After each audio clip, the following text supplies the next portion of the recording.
Imagine that you are a Soviet geologist who, together with a team, drilled into the ground to a depth of 12 kilometers, and through the speakers you hear such sounds coming from below.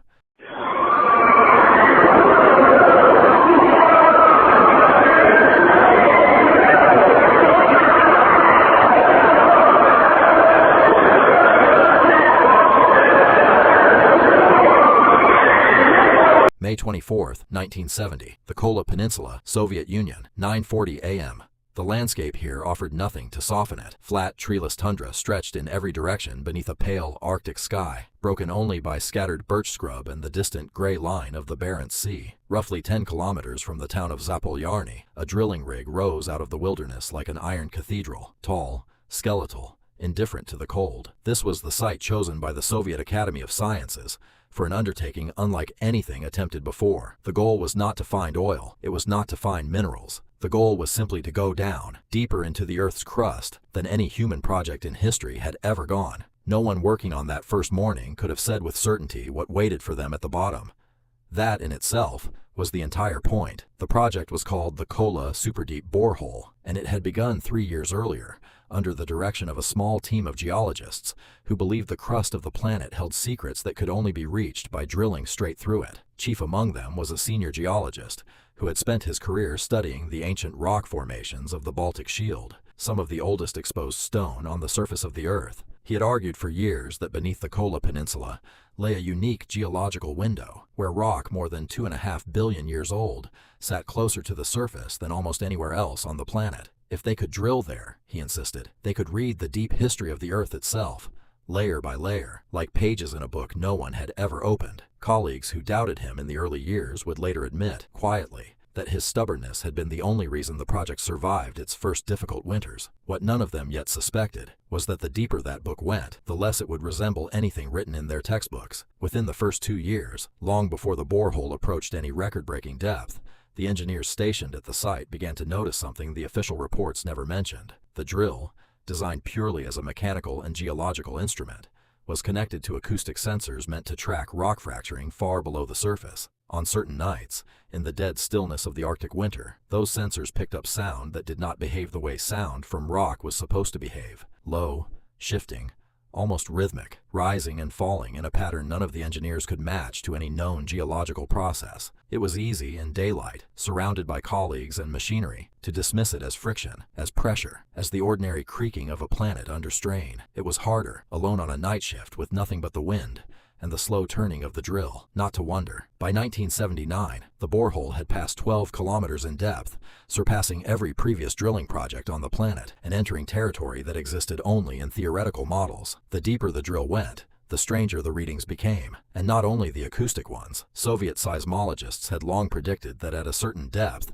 the dense granite layer of the continental crust would transition into a different, heavier rock called basalt, a transition believed to be uniform across the region. Instead, the drill bit continued pulling up granite, fractured and saturated with water that, according to every existing geological model, should not have been able to exist at that depth and pressure. The water was ancient, mineral-rich, and chemically unlike anything found near the surface. It suggested that the deep crust was not the solid, impermeable mass that decades of geological theory had assumed. The chief geologist studied the samples for hours under lamplight, alone, before showing them to anyone else. Then came the temperatures. At 12 kilometers, instruments recorded readings of approximately 180 degrees Celsius, nearly double what models had predicted for that depth. The heat was not a minor anomaly. It meant the planet's internal engine was running hotter and closer to the surface than anyone in the international scientific community had calculated. Drilling equipment, designed for far cooler conditions, began to fail with increasing frequency. Metal warped,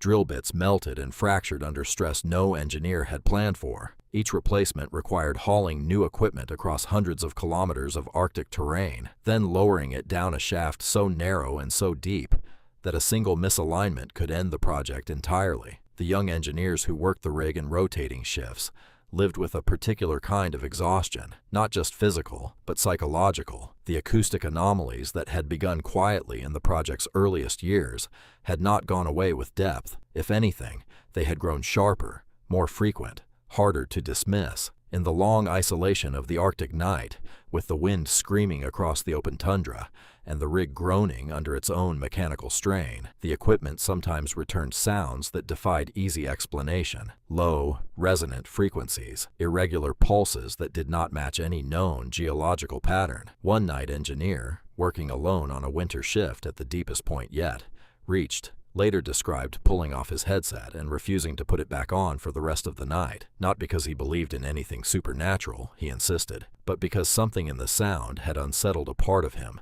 that logic could not immediately reach. Most of the engineers attributed it to equipment strain, to the shifting of rock under extreme pressure, to the simple acoustic chaos of drilling through a part of the planet no instrument had ever measured before. A few of them, working alone in the cold hours before dawn, found it harder to explain away so easily. The project operated under heavy state secrecy, not because of any single dramatic discovery, but because it was, by its nature, a strategic Soviet scientific asset, a demonstration of technological capability during the height of the Cold War. International visitors were rarely permitted near the site. Data was released selectively, filtered through layers of academic and political review before any of it reached the outside world.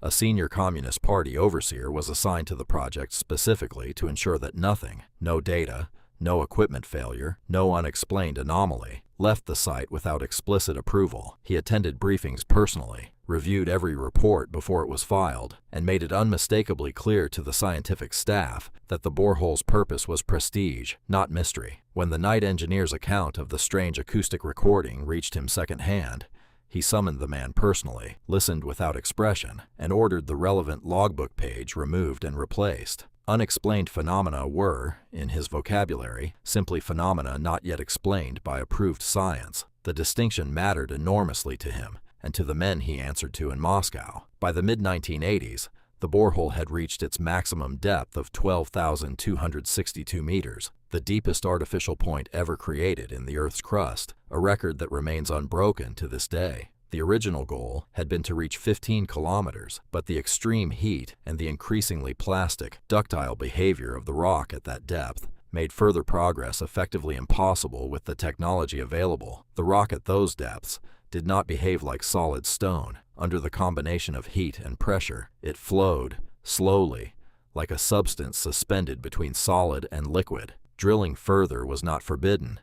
It was simply, physically, no longer achievable. In the years that followed, as the Soviet Union began to open incrementally to international scientific exchange, fragments of the project's findings reached the West. Geologists abroad were stunned to learn that fundamental assumptions about the structure of the continental crust had been disproven by direct physical evidence. The transition to basalt that models predicted did not exist. The crust was not a simple, layered structure. It was far more heterogeneous, far more chemically active, and far hotter than the global scientific community had assumed for decades. For a brief period in the late 1980s, the project was held up internationally as proof of what patient, theory-driven science could accomplish, even as the political system that had funded it began, quietly, to come apart. After the collapse of the Soviet Union in 1991, funding for the project collapsed with it. Drilling stopped permanently in 1992. The site, once one of the most tightly controlled scientific installations in the Soviet Union, was gradually abandoned. By the early 2000s, the facility had fallen into disrepair, its windows broken, its instruments stripped or rusted, the borehole itself sealed with a heavy welded metal cap, bolted shut, as if something needed to be kept inside, rather than simply protected from the weather. It was in this period of abandonment that a story began to circulate, first through obscure regional publications, then, by the late 1990s, across the emerging landscape of the early internet. The story claimed that engineers, while lowering microphones into the borehole to monitor rock movement, had recorded the sounds of human screaming, rising from the depths of the earth. The story spread under a single, durable headline, "The Well to Hell." It claimed Soviet scientists had drilled into the literal architecture of damnation, and that the recordings had been suppressed by the state. A Western researcher and journalist, intrigued by the persistence of the legend, despite the complete absence of verifiable sourcing, spent years attempting to trace the story to its origin. She combed through Scandinavian Christian broadcasting archives,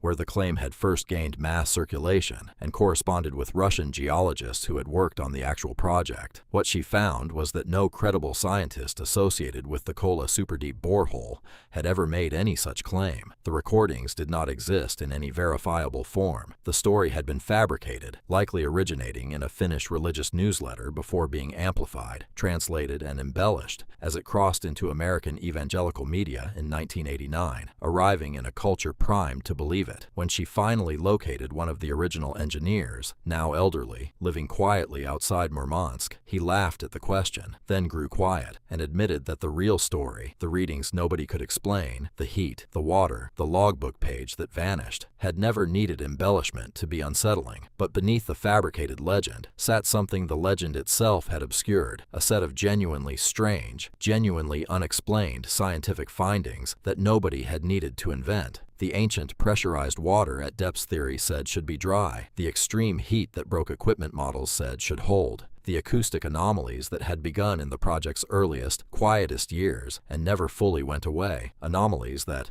while almost certainly explainable through conventional geophysics, were never definitively cataloged or published in full, because the project's secrecy had outlasted the project itself. The true mystery of the Kola Superdeep Borehole was never a doorway to hell. It was the unsettling discovery that humanity's models of its own planet, built across centuries of theory and assumption, broke down completely the moment anyone actually tried to go deep enough to check. Today, the borehole sits sealed beneath a rusted metal cap in an abandoned facility on the Kola Peninsula, 12 kilometers of empty shaft extending downward into rock far older than any human civilization, into pressures and temperatures that modern equipment still cannot easily withstand. The chief geologist who first argued for this site did not live to see the facility abandoned. Colleagues say he never stopped believing there was more the borehole could have told them. It remains the deepest hole ever made by human hands. No one has gone back. No one, in nearly 4 decades, has tried to go deeper.